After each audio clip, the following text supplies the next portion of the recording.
Welcome to Huron's classes, and to watch our latest educational videos, subscribe our channel and hit the bell icon. तो universe yes universe why not.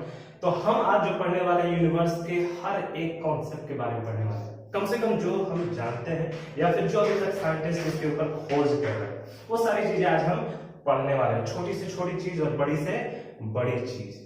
तो आखिर ये science है क्या? ये whole world science है। ये छोटा भी हो सकता है, काफी बड़ा भी हो सकता है। इस साइंस को जरा डिकोड करते हैं। तो अगर हम साइंस के बारे में बात करें तो ये वर्ड साइंटिया से आया है, जो कि एक लैटिन वर्ड है। इसका मतलब ही होता है जानना, टू नो।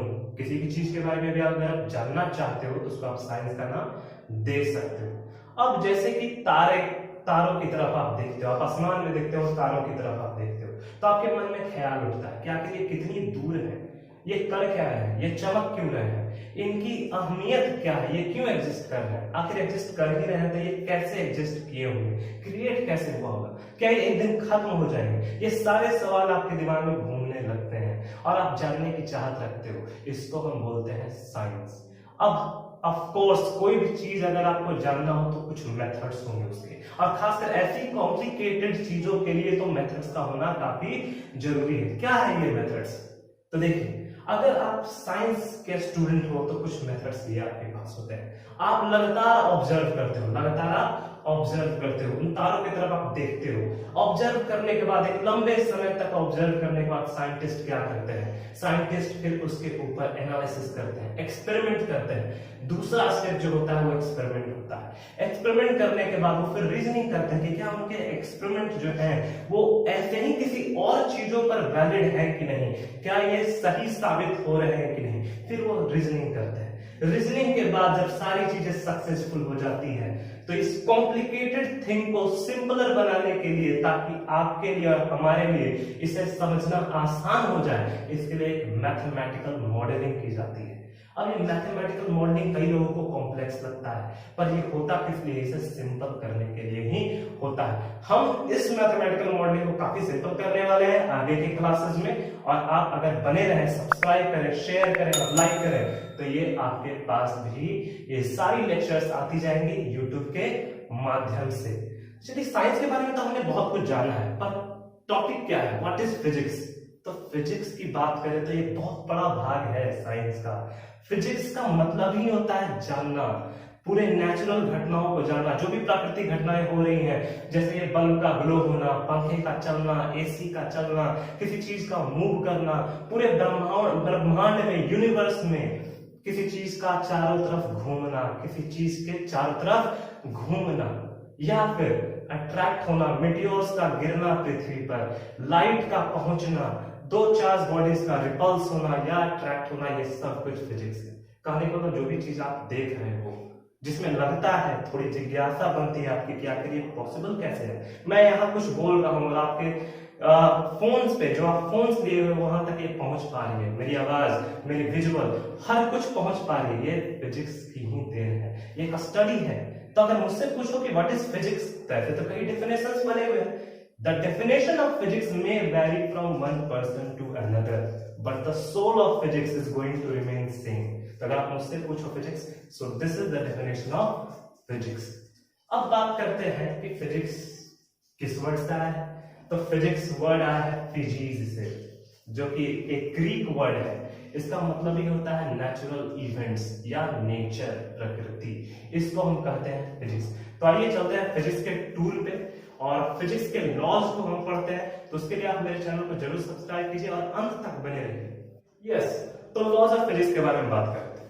अब लॉज ऑफ फिजिक्स के बारे में बात करें तो काफी मारा मारी है। साइंटिस्ट भी कई हैं और ऑफ कोर्स अपनी मेहनत से बने हैं, पर जो लॉज है हमारे पास वो कई हैं। हमारे संविधान से भी बड़ा है फिजिक्स। अगर आप ध्यान दें तो कई लॉज हैं, बहुत मारा मारी है। यहाँ क्या क्या पढ़ोगे?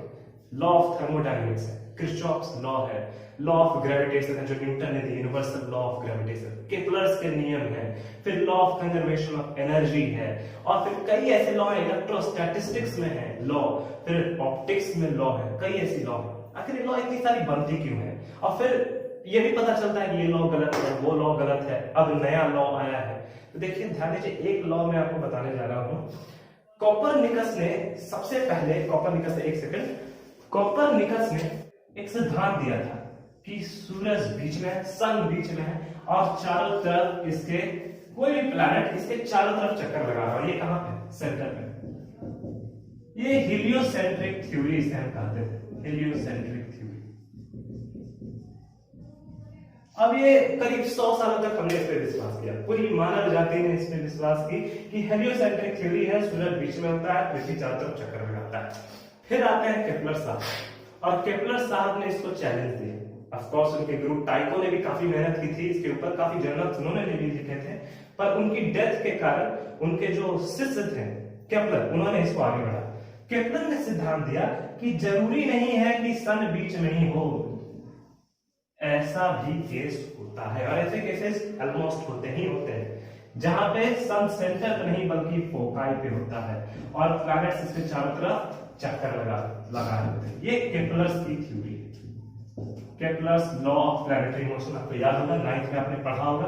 और ये है कोपरनिकस का सिद्धांत, कोपरनिकस की प्रिंसिपल। अब कैसे 100 सालों तक हमने इस पे विश्वास किया, फिर एक नई रूल आती है, फिर सब कुछ बदल जाता है, अब हम इस पे विश्वास करते हैं।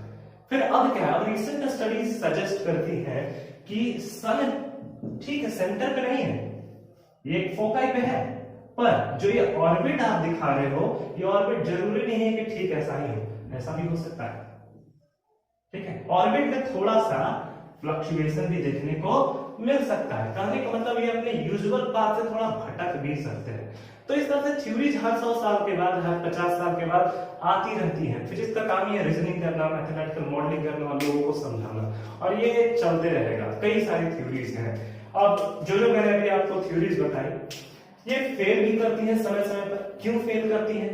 क्योंकि ये सारी जो थ्योरीज हैं वो निर्भर करती हैं एजम्पशंस, डिपेंडेंट है एजम्पशन पे, होल एंड सोल डिपेंडेंट है एग्जाम्स पे और पोस्टुलेट्स पे। अब इसका मैं एक एग्जांपल आपको देता हूं और बताता हूं ये आखिर कैसे डिपेंड करती है इन चीजों पे। अब एजम्पशंस क्या है? जैसे कोई चीज मान लेना, सपोज दैट इज एक्स, आपने मान लिया कि वो ऐसी चीज है। आपने मान लिया कि एक सर्कल को दो आधे भाग में बांट देंगे तो एक सेमी सर्कल और दूसरा सेमी सर्कल जो होगा वो बराबर होगा, ये आपने मान लिया। अब आइंस्टाइन की एक फेमस इक्वेशन है E = mc²। ठीक है, अब स्पीड ऑफ लाइट के बारे में कहा गया है 3 × 10⁸ मीटर/सेकंड। ऑफ कोर्स ये एक्सपेरिमेंट से आया है ये स्पीड, लेकिन इसके बारे में एक और चीज मान ली गई है, एजम्पशन कर लिया गया है कि स्पीड ऑफ लाइट होती है कांस्टेंट। ये एजम्पशन है कि ये स्पीड ऑफ लाइट कांस्टेंट होती है और कभी नहीं बदलेगी, चाहे कुछ भी हो जाए, ये स्पीड ऑफ लाइट नहीं बदलेगी। पर अगर कोई थ्योरी अभी से 100 साल बाद या 50 साल बाद या फिर कल ही कोई थ्योरी ऐसी आ जाए और कहे कि स्पीड ऑफ लाइट डू या डज वेरी, तो फिर क्या होगा? इस इक्वेशन का क्या होगा? ये इक्वेशन तो फेल हो जाएगा। या हो सकता है कि यही इक्वेशन है पर थोड़ा सा मॉडिफिकेशन हो। तो फिजिक्स की जो थ्योरी है और लॉज है वो इस पे निर्भर है, जंक्शंस पे, एक्साइट्स पे, पोस्टुलेट्स पे, और ये समय समय पे फेल भी होती है या रह भी जाती है। तो ये डायनेमिक है, laws of physics are dynamic, it can change over the period of time. तो अब हम बात करने वाले हैं कुछ और की, यूनिफिकेशन की। यूनिफिकेशन कि आखिर इतने सारे लॉ हैं, एक स्टूडेंट के लिए काफी मुश्किल है इतने सारे लॉ को पढ़ना। आप मुझसे पूछो तो मैं सारे लॉज को पढ़ाता हूं, पर फिर भी मेरे लिए भी काफी मुश्किल है ये सारे लॉज को बताना, क्योंकि हर एक लॉ एक तरह से आपको कंफ्यूज करती है, एक ऐसे स्टेज पे ले आती है जहां से आप सोचना शुरू करते हो कि ये भी चीजें होती है क्या, ऐसे भी होता है क्या। तो कई सारी चीजें हैं। तो हमने क्या किया, या फिर साइंटिस्ट ने क्या किया, इसे यूनिफाई करने की कोशिश की। कई लोगों ने यूनिफाई करने की कोशिश की। यहाँ पे सबसे पहला अटेम्प्ट न्यूटन ने दिया। ठीक है, हम जो पढ़ रहे हैं यूनिफिकेशन की बात कर रहे हैं। एक रेस चल गया साइंटिस्ट के बीच में कि क्यों ना हम बहुत सारे लॉज को एक में बाइंड कर ले और फिर शायद ये काफी सिंपल हो जाए। तो न्यूटन ने कोशिश की कि जो उसका जो लॉ ऑफ ग्रेविटेशन है, लॉ ऑफ ग्रेविटेशन, जिसको हम यूनिवर्सल लॉ ऑफ ग्रेविटेशन भी कहते हैं। ठीक है, यूनिवर्सल। अब यहां पे आप देखते हैं कि इस डस्टर और इस मार्कर के बीच में भी क्या है, एक ग्रेविटेशनल फोर्स लग रहा होगा। अगर ये डस्टर की बात करें तो ये नीचे की तरफ गिरती है। कहने का मतलब यहाँ पे भी इस डस्टर पे ग्रेविटेशनल फोर्स लग रहा है पृथ्वी के कारण। मेरे ऊपर भी ग्रेविटेशनल फोर्स लग रहा है पृथ्वी के कारण। और अगर यूनिवर्स में देखो, ब्रह्मांड में देखो, तो पृथ्वी के ऊपर भी ग्रेविटेशनल फोर्स लग रहा है सन के कारण, या फिर सन पे भी ग्रेविटेशनल फोर्स लग रहा है पृथ्वी के कारण। तो आखिर ये जो फोर्स है, ग्रेविटेशनल फोर्स है, वो कई चीजों को जोड़ रहे हैं, अपने आप को भी जोड़ रहे हैं, सेलेस्टियल बॉडीज को भी जोड़ रहे हैं। तो एक लॉ काफी सारी चीजों पे लग रही है, और इसलिए यहाँ पे यूनिफिकेशन हो पाया universal law of gravitation Newton के द्वारा। जो हमारे दूसरे साइंटिस्ट हैं उन्होंने भी यूनिवर्सल कुछ करने की कोशिश की। उनका नाम मैं बताता हूं, फराडे थे वो, और ओरस्टेड थे। अब ध्यान देना, पहले इलेक्ट्रिसिटी और मैग्नेटिज्म दो अलग अलग चैप्टर होते थे, पर ओरस्टेड की जो थ्योरी थी और फराडे के जो प्रिंसिपल थे, जैसे फराडेज प्रिंसिपल ऑफ इलेक्ट्रोमैग्नेटिक इंडक्शन आपने पढ़ा होगा 10th में, ओरस्टेड के लॉज आपने पढ़े होंगे, हैंस क्रिस्टियन ओरस्टेड के। तो इन दोनों ने क्या किया, इलेक्ट्रिसिटी और मैग्नेटिज्म को कंबाइन कर दिया। इलेक्ट्रिसिटी एंड मैग्नेटिज्म को कंबाइन करके एक नया चैप्टर बनाया, इलेक्ट्रोमैग्नेटिज्म। आप 10th में पढ़ते भी होंगे, magnetic effects due to electric current, एक चैप्टर है इसमें। और साइंटिस्ट भी हैं जिन्होंने अटेम्प्ट किया है। न्यूटन और फराडे ओरस्टेड के बाद मैक्सवेल आते हैं। मैक्सवेल ने एक स्टेप और लिया।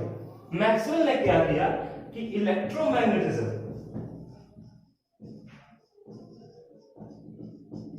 और ऑप्टिक्स को एक साथ जोड़ दिया।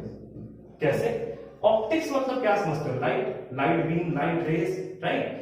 तो लाइट रे को भी मैक्सवेल ने क्या कहा कि ये भी एक इलेक्ट्रोमैग्नेटिक वेव है, EMW, इलेक्ट्रोमैग्नेटिक वेव, या फिर इसे आप EMR कह सकते हैं, इलेक्ट्रोमैग्नेटिक रेडिएशन। 10th में पढ़ा है आपको ये।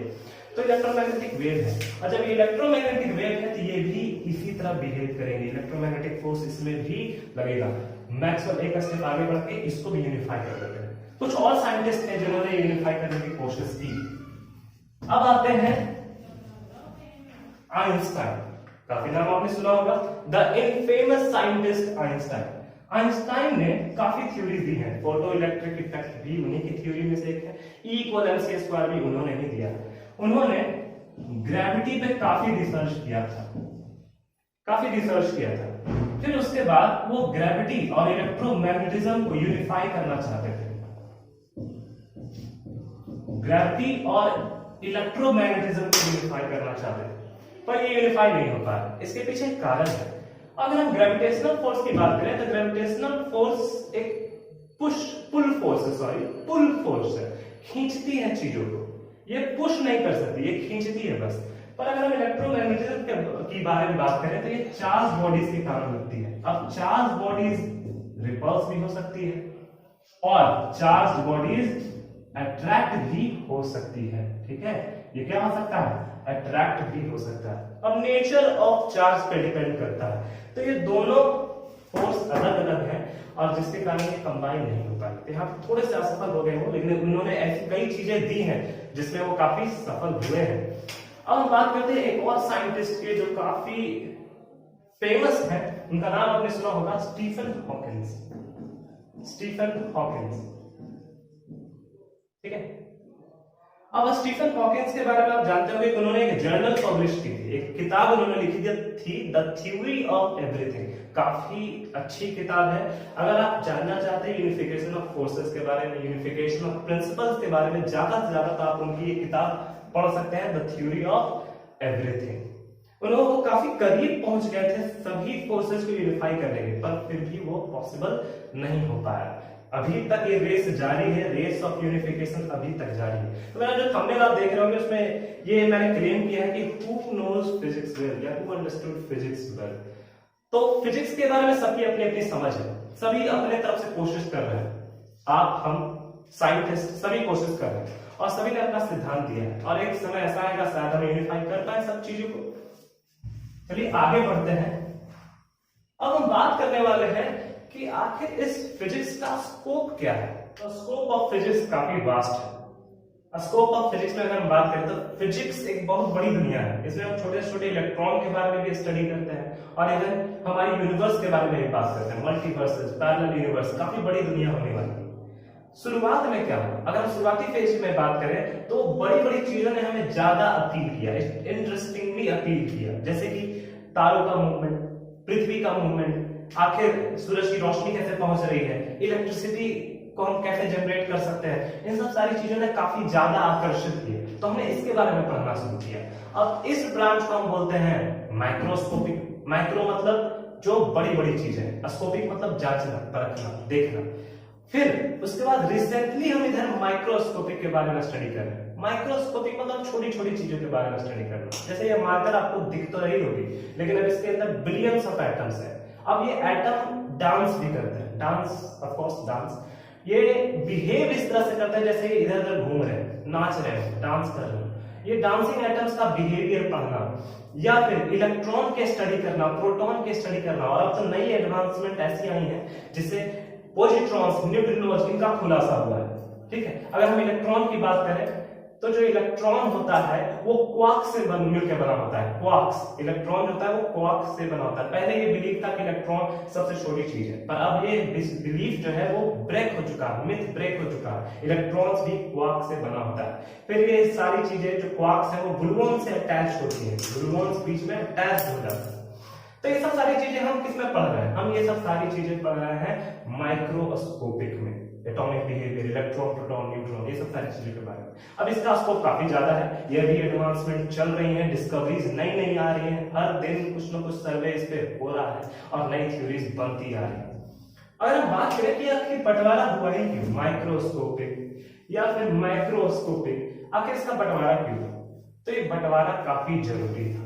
वो इसलिए जरूरी था क्योंकि जो लॉज हम माइक्रोस्कोपिक में हम लोगों ने बनाए हैं वो माइक्रोस्कोपिक में नहीं फॉलो कर पा रही थी। जो लॉ माइक्रोस्कोपिक में नजर आ रही है वो लॉ मैक्रोस्कोपिक में फॉलो नहीं हो पा रही थी। हाँ, कुछ लॉ इसके वहां लगते हैं पर सारे नहीं लग पाते, इसलिए विभाजन जरूरी था। इसलिए हमने किया क्या, हमने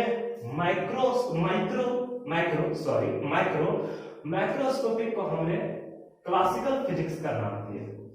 क्लासिकल फिजिक्स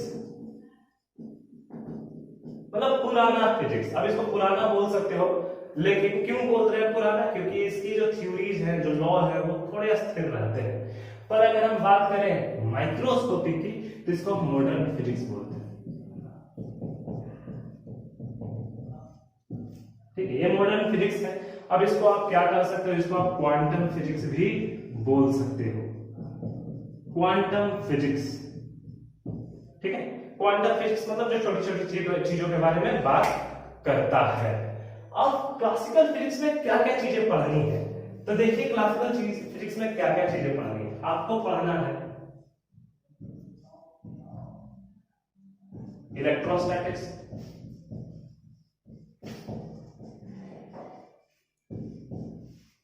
मैकेनिक्स, थर्मोडायनेमिक्स,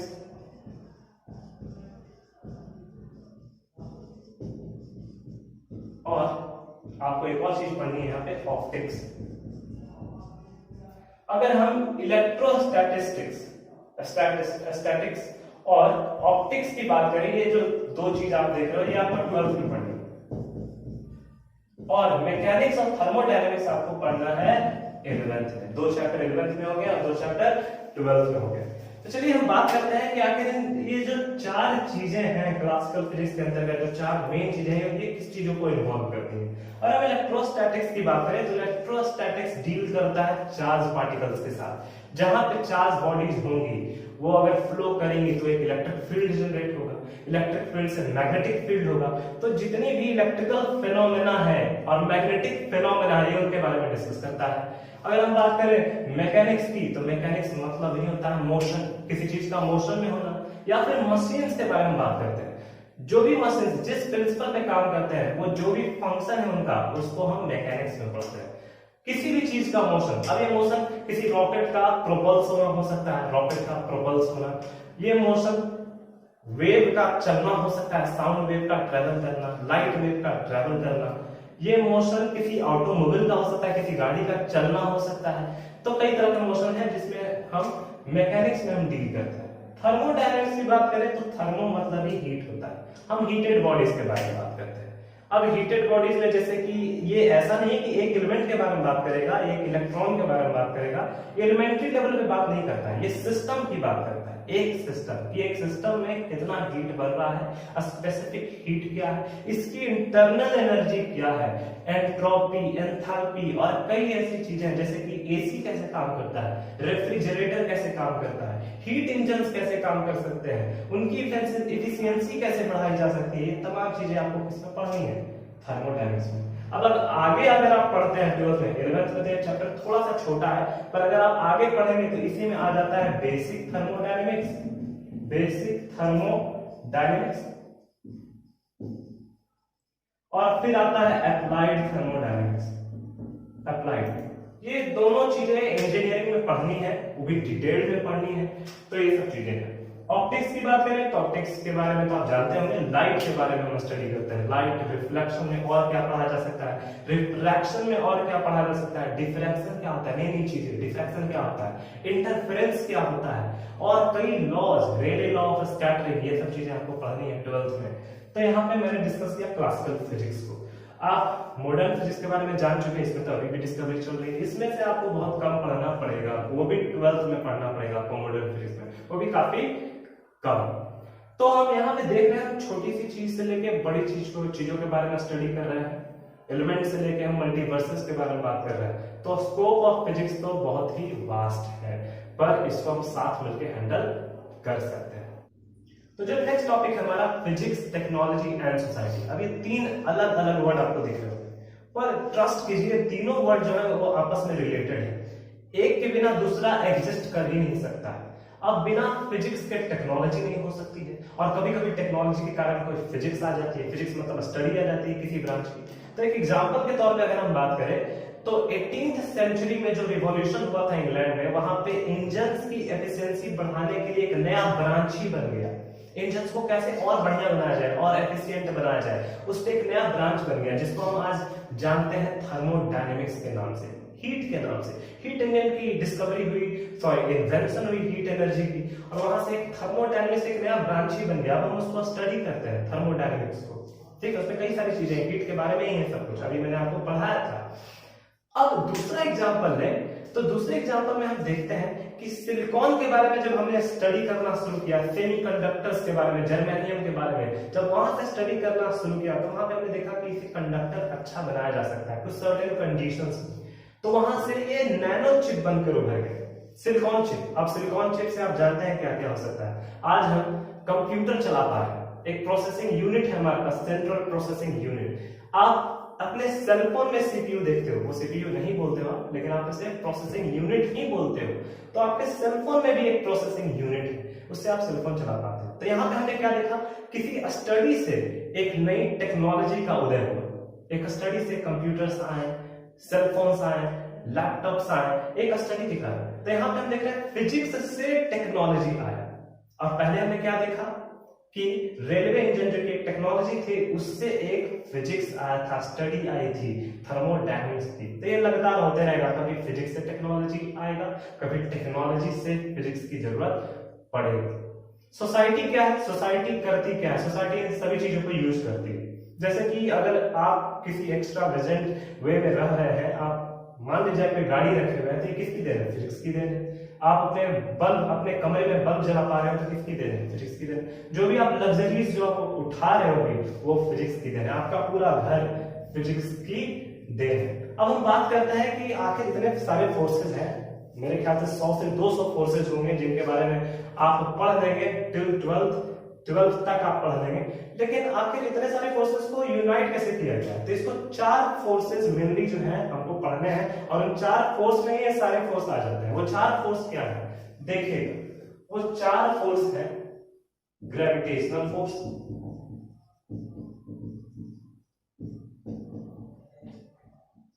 फिर है आपका इलेक्ट्रोमैग्नेटिक फोर्स,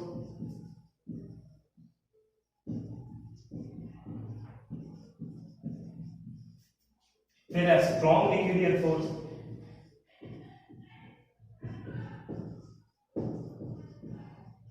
में आता है आपका weak nuclear force, weak nuclear force.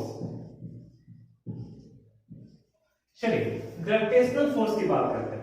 सभी जानते हैं इस ग्रेविटेशनल फोर्स के कारण चीजें एक दूसरे की तरफ अट्रैक्ट होती है। आपने फॉर्मूला भी जाना होगा, F=gm/r²। अब इसकी पहुंच कितनी है? सूरज काफी दूर है हमसे, फिर भी हम उसके ग्रेविटेशनल फोर्स के कारण उसके चारों तरफ चक्कर लगा रहे हैं। इवन गैलेक्सी जो होती है वो पूरी गैलेक्सीज घूमती है। इवन हमारा सोलर सिस्टम घूम रहा है ब्लैक होल के चारों तरफ। एक हाइपोथेटिकल जो लॉ आई है, तो हम देखते हैं कि इसकी जो रेंज है वो इंफिनिटी है। रेंज, अगर हम रेंज की बात करें तो रेंज इंफिनिटी है, बहुत दूर दूर से लगती है। हाँ, इसका प्रभाव कम हो जाता है, ज्यादा दूरी अगर बढ़ेगी तो प्रभाव कम हो जाएगा, इन्फ्लुएंस कम हो जाएगा। फिर भी ये एक ऐसी फोर्स है जिसके ऊपर पूरी यूनिवर्स टिकी हुई है, फिर भी इसको हम वीकेस्ट फोर्स बोलते हैं। ये सबसे कमजोर फोर्स है। क्यों है ऐसा? तो आप मार्कर देख रहे हो, इस मार्कर और इस कैप के बीच में भी ग्रेविटेशनल फोर्स लग रहा है, पर ये चिपक नहीं रही। ग्रेविटेशनल फोर्स तो पुल फोर्स है, इसे चिपक जाना चाहिए, पर ये नहीं चिपक रही है क्योंकि इसका मैग्नीट्यूड काफी कम है, दोनों के बीच की दूरी काफी कम है, जिसके कारण नहीं हो पा रहा है। तो ये वीकेस्ट फोर्स है। दूसरे फोर्स के बारे में बात करते हैं, तो इलेक्ट्रोमैग्नेटिक फोर्स। अब इलेक्ट्रोमैग्नेटिक फोर्स चार्जेस के कारण होता है। कूलम ने इसे अच्छे तरीके से बताया है साइंटिस्ट ने।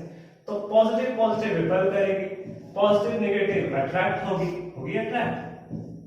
तो ये क्या है? अट्रैक्शन हो या फिर रिपल्सन हो, ये फोर्स ही है। किसके कारण हुआ? चार्ज के कारण। तो इसलिए हम इसको इलेक्ट्रोमैग्नेटिक फोर्स कहते हैं।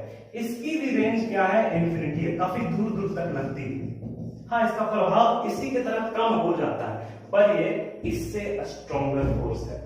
इसको हम बोल सकते हैं स्ट्रॉन्गर फोर्स। स्ट्रॉन्गर फोर्स, मजबूत फोर्स है। अगर एक चार्ज सोचो कि बहुत नजदीक होते हैं और फिर भी लगते हैं अट्रैक्ट होते हैं, दूर होंगे तब भी होंगे, तो इनकी पहुंच काफी दूर है, इलेक्ट्रिक फील्ड जनरेट करती है। स्ट्रॉन्ग न्यूक्लियर फोर्स के बारे में बात करें तो सोचो, कभी आपने सोचा है कि एटम के अंदर, ये एटम है, एटम के न्यूक्लियस के अंदर कौन सा दो फंडामेंटल पार्टिकल होता है? पॉजिटिव प्रोटॉन और अनचार्ज न्यूट्रॉन, जो कि चार्ज ही नहीं रहता है। पर क्या प्रोटॉन एक ही होते हैं? प्रोटॉन कई हो सकते हैं, डिपेंड करता है कि एटॉमिक नंबर क्या है। तो अगर 6-7 प्रोटॉन यहाँ पे है, इस छोटी सी जगह में बहुत सारे प्रोटॉन अगर है, तो इनके बीच में तो रिपल्सन फोर्स होना चाहिए। यहाँ पर तो ये न्यूक्लियस फट जाना चाहिए, बर्स्ट ब्लास्ट हो जाना चाहिए, क्योंकि एक छोटी सी जगह में इतने सारे पॉजिटिव चार्ज अगर होंगे, पॉजिटिव चार्ज, तो ये रिपल्स करेंगे तो ये फट जाएंगे। फिर भी ये अंदर क्यों है? क्योंकि यहाँ पे एक स्ट्रॉन्ग न्यूक्लियर फोर्स लग रहा है। ये स्ट्रॉन्ग न्यूक्लियर फोर्स करता क्या है? इन पॉजिटिव चार्जेस को बाइंड करके रखता है, समेट के रखता है, ताकि ये बाहर ना निकल जाए। और ये बाहर नहीं निकलेंगे क्योंकि ये सबसे स्ट्रॉन्गेस्ट फोर्स है यूनिवर्स की, सबसे स्ट्रॉन्गेस्ट फोर्स। कैसे लगती है?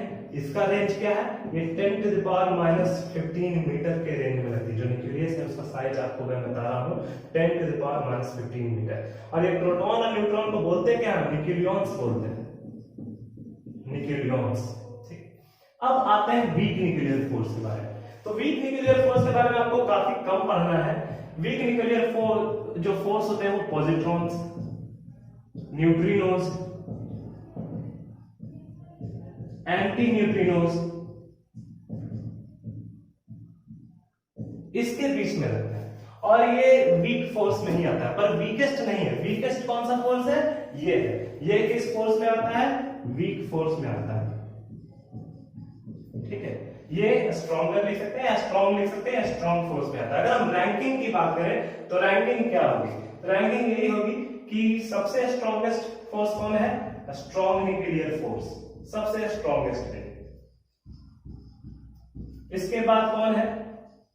इसके बाद आपका आ जाएगा इलेक्ट्रोमैग्नेटिक फोर्स।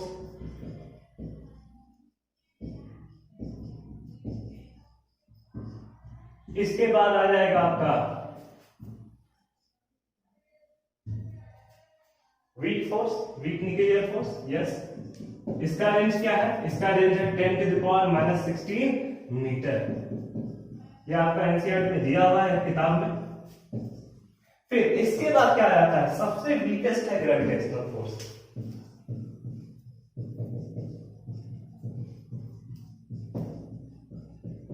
अगर आप रिलेटिव स्ट्रेंथ की बात करें जो कि एनसीईआरटी टेक्स्ट बुक में दी गई है, तो वहां पे अगर आप स्ट्रॉन्ग न्यूक्लियर फोर्स को 1 मानते हो तो electromagnetic force 10 to the power -2 है। कहने का मतलब 1 के नीचे आप 100 से डिवाइड कर दो, वो क्या बन जाएगी? इलेक्ट्रोमैग्नेटिक फोर्स बन जाएगी। वीक न्यूक्लियर फोर्स क्या है? 10 टू द पावर -13 है। मतलब कि 1 के नीचे और 13 बार 0 को फिर डिवाइड कर दो, वैल्यू और छोटी हो जाएगी, 10 टू द पावर -13 हो जाएगी। ग्रेविटेशनल फोर्स की बात करें तो ये बहुत कम है, 10 टू द पावर -13 है। कहने का मतलब 1 के नीचे अगर आप 39 बार 0 लिखोगे तो वैल्यू और छोटी आएगी, और जो सबसे छोटी वैल्यू होगी वही ग्रेविटेशनल फोर्स होगी। ये आपकी रिलेटिव स्ट्रेंथ होगी। तो यहां तक आपने सब कुछ देखा जो फर्स्ट चैप्टर में था। एक और चीज है कंजर्वेशन ऑफ एनर्जी, जिसके बारे में आपने कभी काफी पढ़ा होगा और भी आपको पढ़ना है कि ऐसी कोई सिस्टम नहीं है जहां पे कंजर्वेशन ऑफ एनर्जी ना हो। कंजर्वेशन ऑफ एनर्जी है क्या? तो कोई भी, जैसे कि इस मार्कर को मैंने गिरा दिया, अब मैंने गिराया तो क्या हुआ? इसकी काइनेटिक एनर्जी पोटेंशियल एनर्जी में तब्दील होगी, हुई कि नहीं? जैसे कि अगर इसकी एक पोटेंशियल एनर्जी थी, यहाँ पे कुछ एनर्जी थी, पोटेंशियल एनर्जी, तो ये नीचे जैसे गिरता गया, ये मोशन में होते गया, वेलोसिटी बढ़ती गई, वेलोसिटी बढ़ी तो काइनेटिक एनर्जी में बदल गई। तो यहाँ पे आप देख रहे हैं पोटेंशियल एनर्जी काइनेटिक एनर्जी में बदल रही है। कभी कभी काइनेटिक एनर्जी पोटेंशियल एनर्जी में बदलती है, जैसे कि ये नीचे गिरा तो फिर से स्थिर हो गया, फिर से पोटेंशियल एनर्जी में आ गया। अब जैसे ही नीचे गया तो एक आप साउंड देख रहे होंगे, एक साउंड पैदा होता है, वो आपको आवाज आ रहा होगा, तो ये साउंड एनर्जी में भी तो तब्दील हो रहा है। तो पूरे इस एटमॉस्फेयर का जो एनर्जी होगा वो कांस्टेंट ही रहने वाला है, जो पहले था वही रहेगा। इसी को बोलते हैं कंजर्वेशन ऑफ एनर्जी। यहाँ पे हमारा टॉपिक खत्म होता है। आप हमें सपोर्ट करने के लिए सब्सक्राइब कर दें, शेयर करते रहें वीडियो को, और लाइक जरूर करें, और उस बेल आइकन को हिट जरूर करें ताकि आपको अगले वीडियोस के डिटेल्स मिल जाए। Thank you.